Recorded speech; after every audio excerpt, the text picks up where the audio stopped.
So hey guys, welcome back to our own channel. तो अब ज़्यादा टाइम नहीं बचा है आपके इंग्लिश के एग्ज़ाम में एंड ये वीडियो बहुत ज़्यादा इंपॉर्टेंट होने वाला है क्योंकि आपका इंग्लिश का एग्ज़ाम कल है एंड अगर आप इस वीडियो को देख लेते हो तो डेफिनेटली आपका 5 से 10 मार्क्स तो बढ़ने ही वाला है, क्योंकि इस वीडियो में हम लोग डिस्कस करने वाले हैं कि आपको अपना जो इंग्लिश का पेपर है उसको कैसे प्रेजेंट करना है एंड आपको टाइम कैसे मैनेज करते हुए चलना है। क्योंकि जो आपका इंग्लिश का पेपर होता है वो बहुत ज़्यादा लेंदी होता है। इवन कि कभी कभी ऐसा भी देखा गया है कि जो आपका मैथ्स का पेपर है एंड आपका साइंस का पेपर है वो भी इससे कम लेंदी होता है। तो इस वीडियो को पूरा देखना एंड प्लीज़ कोई भी पार्ट को स्किप मत करना, क्योंकि ये वीडियो बहुत ही रिसर्च के बाद बनाया गया है एंड इसीलिए मे बी इतना लेट भी हुआ। तो चलो अब बिना टाइम वेस्ट किए इस वीडियो को स्टार्ट करते हैं।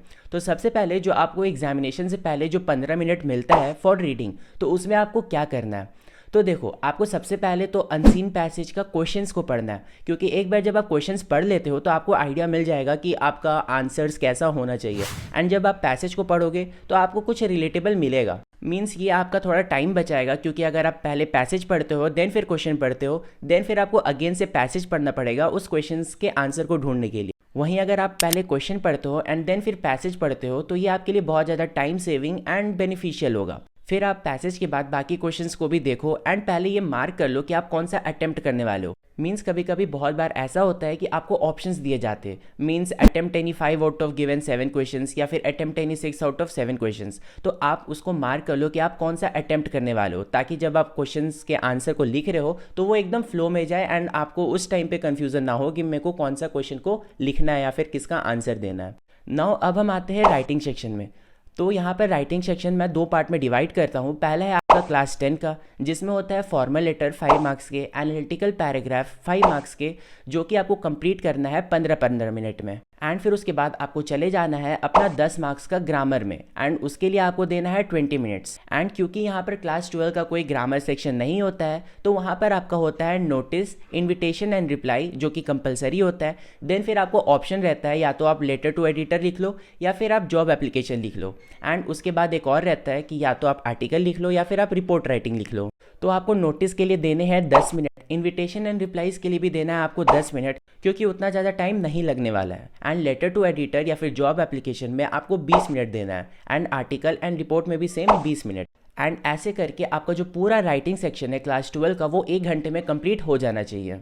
एंड ये जो राइटिंग सेक्शन है इसमें आपके बहुत सारे मार्क्स फंसे हुए होते हैं, बस आपको अपना दिमाग चलाना है एंड कुछ पॉइंट्स का ध्यान रखना है। आपको ये ध्यान रखना है कि अगर आपका आधा से कम पेज बचा हुआ है तो आपको नेक्स्ट पेज से फिर वो स्टार्ट करना है, क्योंकि ये देखने में भी सुंदर लगेगा एंड आपका पेपर भी प्रेजेंटेबल लगेगा। तो ध्यान रखना कि आप कुछ भी लिख रहे हो, वेदर इट इज़ लेटर या फिर आर्टिकल, तो आप उसको एक फ्रेश पेज से स्टार्ट करो। देन फिर आपको बॉक्स बनाना है अगर वो रिक्वायर्ड है। मैंने बहुत सारे टॉपर्स के आंसर शीट देखे हैं, उन्होंने अपना जो एनालिटिकल पैराग्राफ है, जो नोटिस राइटिंग है, जो लेटर है, वो बॉक्स के अंदर बनाया। तो ये काफ़ी अच्छा चीज़ है, ये काफ़ी अच्छा इम्पैक्ट देता है एग्जामिनर के माइंड में। तो यही थे कुछ बेसिक पॉइंट। अगर आपको डिटेल में जानना है तो आप इसका डेडिकेटेड वीडियो देख सकते हो। नोटिस राइटिंग का एक डेडिकेटेड वीडियो, एनालिटिकल पैराग्राफ को कैसे अटेम्प्ट करना है, कैसे प्रेजेंट करना है, उसमें क्या लिखना है, उसका भी डेडिकेटेड वीडियो ऑलरेडी अपलोडेड है। देन फिर आता है आपका लिटरेचर सेक्शन। तो इस सेक्शन में बेसिकली 3 काइंड्स ऑफ, मतलब 3 कैटेगरी के क्वेश्चंस होते हैं, 1 मार्क्स के, 2 मार्क्स के एंड 5 मार्क्स के।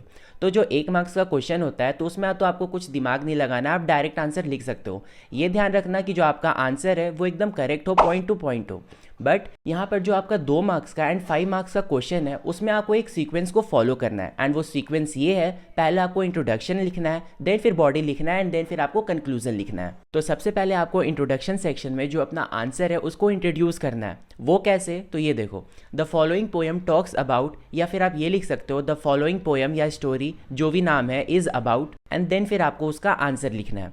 फिर आपका आता है मेन बॉडी सेक्शन। यहाँ पर आपको कुछ भी तामझाम नहीं करना है, आपको क्लियरली पॉइंट टू पॉइंट रहना है, क्योंकि अगर प्रैक्टिकली देखा जाए तो एग्जामिनर के पास उतना टाइम नहीं होता है कि वो पॉइंट टू पॉइंट पढ़े। वो बस मेन पॉइंट्स देखता है कि सही है कि नहीं, एंड देन फिर आपको मार्क्स दे देता है। एंड देन फिर आता है आपका कंक्लूजन पार्ट। तो कंक्लूजन पार्ट में एक अच्छा सा कंक्लूडिंग लाइन आपको बना के लिखना होगा। लाइक मैं एग्जांपल से समझाता हूँ। यहाँ पर एक क्वेश्चन है आपके लिए, how did Bholi teacher play an important role in changing the course of her life. तो यहाँ पर आपका आंसर कुछ स्टार्ट ऐसे होगा। तो देखो, सबसे पहले मैं इंट्रोडक्शन सेक्शन में क्या लिखूंगा, Bholi teacher played an important role in changing the course of her life. ये हुआ हमारा इंट्रोडक्शन। अब बॉडी देखो, she was polite and friendly which touched her heart, she encouraged her every time and was affectionate towards her, the teacher transformed transformed her into a confident person who could read, write and speak clearly. तो ये हुआ हमारा body part. अब यहाँ पर हम लोग देखेंगे कंक्लूजन पार्ट। तो यहाँ पर कंक्लूजन पार्ट देखो कितने अच्छे से लिखा गया है। More over teachers appreciation and encouragement helped her overcome her own moral. तो देखो कुछ ऐसे ही आपको भी अपना आंसर को लिखना है एंड अगर आप इस तरह से अपना आंसर को प्रेजेंट करते हैं तो आपको फुल मार्क्स लाने से कोई नहीं रोक सकता। एंड अगर आप ये सारी पॉइंट्स याद रखते हैं जो मैंने आपको इस वीडियो में बताया है तो आप आराम से अपना टाइम मैनेज कर लोगे एंड लास्ट में आपका टाइम भी बचेगा जिसमें आप अपना पेपर को रिवाइज कर सकते हो, इंपॉर्टेंट पॉइंट्स को अंडरलाइन कर सकते हो। एंड ये ध्यान जरूर रखना, ये मैं नहीं बताने वाला हूँ कि यार आपको हर आंसर के बाद थोड़ा सा स्पेस छोड़ना है। ये बच्चों वाली चीज़ है एंड इस पर हम लोग उतना डिस्कस भी नहीं करेंगे। तो हाँ, बचे हुए टाइम में आप अपने पेपर को रिवाइज जरूर से करना, इंपॉर्टेंट पॉइंट्स को अंडरलाइन करना एंड हाँ, हर आंसर के बाद अगर आपका टाइम बचता है तो आप अंडरलाइन भी कर सकते हो ताकि आपका जो पेपर है वो प्रेजेंटेबल लगे, अच्छा लगे। एंड हाँ, यहाँ पर एक चीज़ और मेरे को मेंशन करना था कि अगर आप कोई सेक्शन को स्टार्ट कर रहे हो तो उसको पूरा कंप्लीट करना।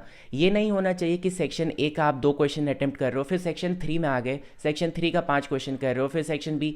ये बहुत मेसी हो जाएगा एंड जो आपका एग्जामिनर है उसका दिमाग वैसे ही ख़राब होगा एंड मोस्ट प्रोबेबली वो उतना अच्छे से नहीं पढ़ेगा एंड आपका मार्क्स काटेगा। तो आराम से आपको अपना फ्लो मेंटेन करना है, go with the flow and आपको बहुत अच्छे नंबर आने वाले हैं। तो ऑल द वेरी बेस्ट आपको अपने एग्ज़ाम्स के लिए एंड एग्ज़ाम के बाद भूल मत जाना क्योंकि बहुत सारी कंटेंट्स आएंगी जो आपके लिए बहुत ज़्यादा हेल्पफुल होगा, बहुत ज़्यादा यूज़फुल होगा।